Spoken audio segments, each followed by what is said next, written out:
Hi all ಎಲ್ರಿಗೂ ನಮಸ್ಕಾರ. Welcome to ಸಾನುಲಾಗ್ಸ್ 99. ನಾನು ನಿಮ್ಮ ಸಹನಾ.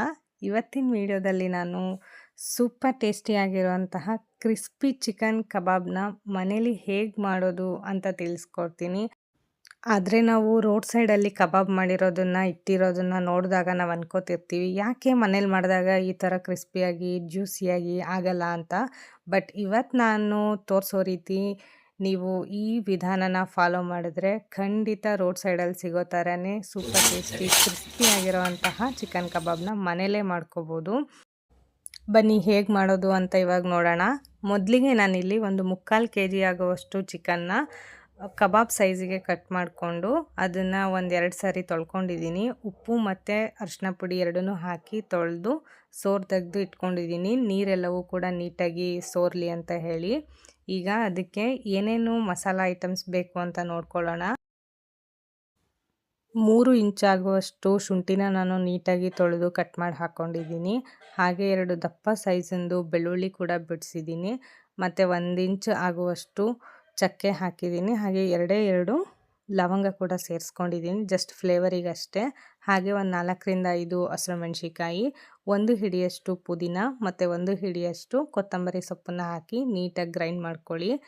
ಈಗ ನಾನು 3/4 kg ಆಗುವಷ್ಟು ಚಿಕನ್ನಿಗೆ ಕೇವಲ 1 ಮೊಟ್ಟೆನ ಯೂಸ್ ಮಾಡಿದ್ದೀನಿ, ಅಷ್ಟೇ ಸಾಕು. ಅದಕ್ಕೆ ನಾವು ಗ್ರೈಂಡ್ ಮಾಡ್ಕೊಂಡಿದ್ವಿ ಅಲ್ವಾ, ಆ ಮಿಶ್ರಣನ ತೆಗೆದು ಮೊಟ್ಟೆಗೆ ಸೇರಿಸ್ಕೊಳ್ಳೋಣ. ಫುಲ್ಲು ನೀಟಾಗಿ ಗ್ರೈಂಡ್ ಆಗಬೇಕಂತ ಏನಿಲ್ಲ, ಬಟ್ ಆಲ್ಮೋಸ್ಟ್ ಗ್ರೈಂಡ್ ಆಗಬೇಕು. ಅದಕ್ಕೆ ನಾನು 2 ಸ್ಪೂನ್ ಆಗುವಷ್ಟು ನಿಂಬೆಹಣ್ಣಿನ ರಸನ ಸೇರಿಸ್ಕೊತಾ ಇದ್ದೀನಿ. ಕಬಾಬ್ಗೆ ಖಾರದ ಜೊತೆ ಹುಳಿ ಫ್ಲೇವರ್ ಇದ್ದರೆ ತುಂಬ ಟೇಸ್ಟ್ ಚೆನ್ನಾಗಿ ಬರುತ್ತೆ. ಅದಕ್ಕಿವಾಗ ಒಂದು 2 ಸ್ಪೂನ್ ಆಗುವಷ್ಟು ಅಕ್ಕಿ ಹಿಟ್ಟನ್ನು ಸೇರಿಸ್ಕೊತಾ ಇದ್ದೀನಿ.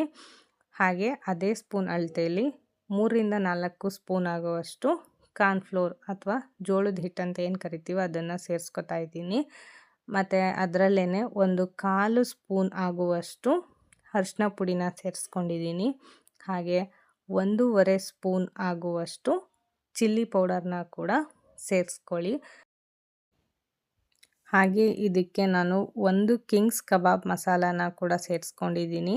ಇದು ಅರ್ಧ kg ಅಳತೆಗೆ 1ನ್ನ ಕೊಟ್ಟಿರೋದು, ಬಟ್ ನಾನಿಲ್ಲಿ ಎಕ್ಸ್ಟ್ರಾ ಬೇರೆ ಬೇರೆ ಮಸಾಲಾನ ರುಬ್ಕೊಂಡಿರೋದ್ರಿಂದ ಕೇವಲ 1 ಕಬಾಬ್ ಮಸಾಲ ಪೌಡರ್ನ ಹಾಕ್ಕೊಂಡಿದ್ದೀನಿ, ಅಷ್ಟೇ ಸಾಕು. ಅದಕ್ಕೆ ರುಚಿಗೆ ತಕ್ಕಷ್ಟು ಎಷ್ಟು ಉಪ್ಪು ಬೇಕು ಅಷ್ಟು ಉಪ್ಪನ್ನ ಹಾಕ್ಕೊಂಡು ನೀವು ನೀಟಾಗಿ ಮಿಕ್ಸ್ ಮಾಡ್ಕೊಳ್ಳಿ. ಎಲ್ಲವನ್ನು ಸೇರಿಸಿದ ಆದಮೇಲೆ ಮೊಟ್ಟೆ, ರುಬ್ಬಿರೋ ಮಿಶ್ರಣ, ಪೌಡರ್ಸು ಎಲ್ಲವೂ ಕೂಡ ನೀಟಾಗಿ ಅದಕ್ಕೆ ಮಿಕ್ಸ್ ಆಗೋ ಥರ ಎಲ್ಲವನ್ನು ಮಿಕ್ಸ್ ಮಾಡ್ಕೊಳ್ಳಿ.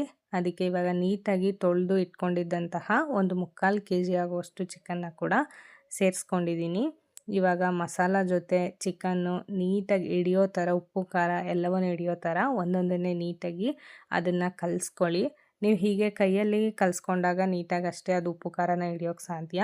ನೀಟಾಗಿ ಅದೆಲ್ಲ ಒಂದು ಸಾರಿ ಮಿಕ್ಸ್ ಆದಮೇಲೆ ಕಟ್ ಮಾಡಿ ಇಟ್ಕೊಂಡಿದ್ದಂತಹ ಕರಿಬೇವಿನ ಸೊಪ್ಪು, ಹಾಗೆ ತೊಳೆದು ಹೆಚ್ಚಿರುವಂತಹ ಕೊತ್ತಂಬರಿ ಸೊಪ್ಪು ಎರಡನ್ನೂ ಕೂಡ ನೀವು ಮೇಲೆ ಮತ್ತೆ ಹಾಕ್ಕೊಂಡು ಅದನ್ನು ನೀಟಾಗಿ ಇನ್ನೊಂದು ಸಾರಿ ಅದನ್ನು ಮಿಕ್ಸ್ ಮಾಡಿಬಿಟ್ಟು ನೀಟಾಗಿ ಕಲಿಸ್ಕೊಳ್ಳಿ. ಆವಾಗ ಅದು ಒಂದು ಒಳ್ಳೆ ಫ್ಲೇವರ್ನ ಕೊಡುತ್ತೆ. ನೀವು ಎಣ್ಣೆಗೆ ಹಾಕಿದಾಗ ಸೊಪ್ಪನ್ನು ಹಾಕಿ ಮಿಕ್ಸ್ ಮಾಡಿದ್ಮೇಲೆ ಅದನ್ನು ಒಂದು ಪ್ಲೇಟಲ್ಲಿ ಕ್ಲೋಸ್ ಮಾಡಿ 1 ಅವರ್ 1.5 ಅವರ್ ಅದನ್ನು ಹಾಗೆ ಇಟ್ಬಿಡಿ. ನಿಮ್ಗೆ ಅಷ್ಟೊಂದು ಟೈಮ್ ಇಲ್ಲ ಅಂತ ಅಂದರೆ ಒಂದು 20 ಮಿನಿಟ್ಸ್ ಆದರೂ ಬಿಡಲೇಬೇಕು.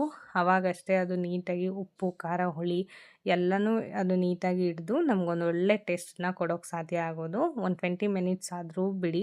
ತುಂಬ ಟೈಮ್ ಇತ್ತು ಅಂತ ಅಂದರೆ 1 ಅವರಿಗೆ ಮುಂಚೆನೇ ಅದನ್ನು ನೀಟಾಗಿ ಮಿಕ್ಸ್ ಮಾಡಿ ಇಟ್ಬಿಡಿ. ಅದೇ ಟೈಮಲ್ಲಿ ನಾನು ಇನ್ನೇನೋ ಹಾಕಬೇಕು ಅನ್ನೋವಾಗ ಎಣ್ಣೆನ ಇಟ್ಕೊಂಡಿದ್ದೆ, ಒಂದು ಹಾಕಿ ನೋಡಿದೆ, ಎಣ್ಣೆ ಬಿಸಿ ಆಗಿದೆ. ಈಗ ಮೀಡಿಯಮ್ ಫ್ಲೇಮಲ್ಲಿ ಇಟ್ಕೊಂಡು ಒಂದೊಂದನ್ನೇ ನೀಟಾಗಿ ನಾನು ತೆಗೆದು ಹಾಕೋತಾ ಇದ್ದೀನಿ. ನಿಮಗೆ ಸ್ಪೂನು ಕನ್ವೀನಿಯೆಂಟ್ ಇಲ್ಲ, ಆಗ್ತಿಲ್ಲ ಅಂತಂದರೆ ನೀಟಾಗಿ ಕೈಯಲ್ಲೇ ತೆಗೆದು ಹಾಕೋಬಿಡಿ. ಆ ಎಣ್ಣೆಗೆ ಫಸ್ಟು ಕಡಿಮೆನೇ ಹಾಕ್ಕೊಳ್ಳಿ, ಪರವಾಗಿಲ್ಲ. ಹಾಕ್ಕೊಂಡಾದ್ಮೇಲೆ ಹಾಕಿದ ತಕ್ಷಣ ತಿರ್ಗ್ಸೋಕೆ ಹೋಗ್ಬೇಡಿ. ಚಿಕನ್ ಎಲ್ಲವನ್ನು ಎಣ್ಣೆಗೆ ಹಾಕಿದ ಆದಮೇಲೆ ಫ್ಲೇಮ್ನ ಕೂಡ ನೀವು ಜಾಸ್ತಿ ಮಾಡ್ಕೊಳ್ಳಿ. ಹಾಗೆ 1-2 ನಿಮಿಷ ಆದಮೇಲೆ ಕಬಾಬ್ನ ಉಲ್ಟಾ ಅದನ್ನು ನೀಟಾಗಿ ತಿರುಚ್ಕೊಳ್ಳಿ. ಆವಾಗ ಬೇಯಿಸಿ. ಹಾಕಿದ ಕೂಡಲೇ ಕೈ ಆಡ್ಸೋಕೆ ಹೋಗಬೇಡಿ. ಅದು 1-2 ನಿಮಿಷ ನೀಟಾಗಿ ಬೆಂದರೆ ಅದು ಕ್ರಿಸ್ಪಿಯಾಗಿ ಬರುತ್ತೆ. ಈಗ ನೀವು ನೋಡ್ತಿರ್ಬೋದು ಕಲರ್ ಕೂಡ ಚೇಂಜ್ ಆಗ್ತಾ ಇದೆ. ನೀವು ಹೀಗೆ ಅದನ್ನು ನೀಟಾಗಿ ಕೈ ಆಡಿಸ್ಕೊಂಡು ಒಂದು ಹದದಲ್ಲಿ ಬೇಯಿಸ್ಕೊಳ್ಳಿ. ಇವಾಗ ನೋಡಿ ನೀವು ಕಬಾಬ್ನ ಎಷ್ಟು ಚೆನ್ನಾಗಿ ಬಂದಿದೆ ಅಂತ. ನಿಜವಾಗ್ಲೂ ರೋಡ್ ಸೈಡಲ್ಲಿ ಸಿಗೋ ಥರನೇ ಕ್ರಿಸ್ಪಿಯಾಗಿದೆ ಕಬಾಬ್ ಇದು. ಇವಾಗ ರೆಡ್ ಕಲರಿಗೆ ಟರ್ನ್ ಆದಮೇಲೆ ನೀಟಾಗಿ ಎಲ್ಲನೂ ಎಣ್ಣೆಯನ್ನು ಸೋರಿಸಿ ನೀಟಾಗಿ ತೆಗೆದು ಜಾಲರಿ ಬಾಕ್ಸಿಗೆ ಹಾಕ್ಕೊಳ್ಳಿ. ಹಾಗೆ ಉಳಿದಿರೋವಂತಹ ಚಿಕನ್ನ ಕೂಡ ಅದೇ ಎಣ್ಣೆಗೆ ಹಾಕ್ಕೊಳ್ಳಿ. ಇದನ್ನು ಆದಷ್ಟು ಹೈ ಫ್ಲೇಮಲ್ಲಿ ಇಟ್ಕೊಳ್ಳಿ. ಚಿಕನ್ ಎಲ್ಲನೂ ಹಾಕಾದ್ಮೇಲೆ ಹೈ ಫ್ಲೇಮಲ್ಲಿ ಇಟ್ಕೊಂಡು ಅದನ್ನು ನೀವು ಕರ್ಕೋಬೇಕು. ಯಾಕೆ ಅಂದರೆ ನೀವು ಲೋ ಫ್ಲೇಮಲ್ಲಿ ಇಟ್ಕೊಂಡಿದ್ರೆ ಕಬಾಬ್ಗಳೆಲ್ಲವೂ ಕೂಡ ಜಾಸ್ತಿ ಎಣ್ಣೆನ ಹೀರ್ಕೊಬಿಡುತ್ತೆ. ಸೊ ಹಾಕೋವರೆಗೆ ಮಾತ್ರ ಮೀಡಿಯಮ್ ಫ್ಲೇಮಲ್ಲಿ ಇಟ್ಕೊಳ್ಳಿ. ಚಿಕನ್ ಹಾಕಿ ಆದಮೇಲೆ ಹೈ ಫ್ಲೇಮಲ್ಲಿ ಇಟ್ಕೊಂಡು ಅದನ್ನು ನೀವು ಫ್ರೈ ಮಾಡ್ಕೋಬೇಕಾಗುತ್ತೆ. ಲಾಸ್ಟಲ್ಲಿ ತೆಗೆದು ಅದನ್ನು ನೀವು ಒಂದು ಜಾಲರಿ ಬಾಕ್ಸಿಗೆ ಹಾಕ್ಕೊಳ್ಳಿ. ನೀವೇ ನೋಡ್ತಿರ್ಬೋದು ಎಷ್ಟು ಕ್ರಿಸ್ಪಿಯಾಗಿ ಕಬಾಬ್ ಸೇಮ್ ರೋಡ್ ಸೈಡಲ್ಲಿ ಸಿಗೋ ಥರನೇ ನಮಗೆ ಮನೇಲೇ ಹೇಗೆ ಮಾಡ್ಕೊಳ್ಳೋಕ್ಕೆ ಬಂದಿದೆ ಅಂತ. ಈ ಒಂದು ಚಿಕನ್ ಕಬಾಬ್ ರೆಸಿಪಿನ ನೀವು ಯಾವುದಾದ್ರೂ ಊಟಕ್ಕೆ ಸೈಡ್ ಡಿಶ್ ಆಗಿ ಕೂಡ ಮಾಡ್ಕೋಬೋದು, ಅಥವಾ ಸಡನ್ನಾಗಿ ಏನಾದರೂ ಖಾರವಾಗಿ ತಿನ್ನಬೇಕಪ್ಪ ಅನ್ನಿಸ್ತಿದೆ ಅಂದಾಗಲೂ ಕೂಡ ನೀವು ಸಿಂಪಲ್ಲಾಗಿ ಇದನ್ನು ಮನೇಲೇ ಮಾಡ್ಕೋಬೋದು. ಈ ಒಂದು ವಿಡಿಯೋ ನಿಮಗೆ ಇಷ್ಟ ಆಗಿದರೆ ನೀವು ಕೂಡ ಮನೇಲಿ ಒಂದು ಸಾರಿ ಟ್ರೈ ಮಾಡಿ. ಹೇಗಿತ್ತು ಅಂತ ಕಮೆಂಟಲ್ಲಿ ನನಗೆ ತಿಳಿಸಿ. ಪೂರ್ತಿ ವಿಡಿಯೋ ನೋಡಿದ್ದಕ್ಕಾಗಿ ಧನ್ಯವಾದಗಳು.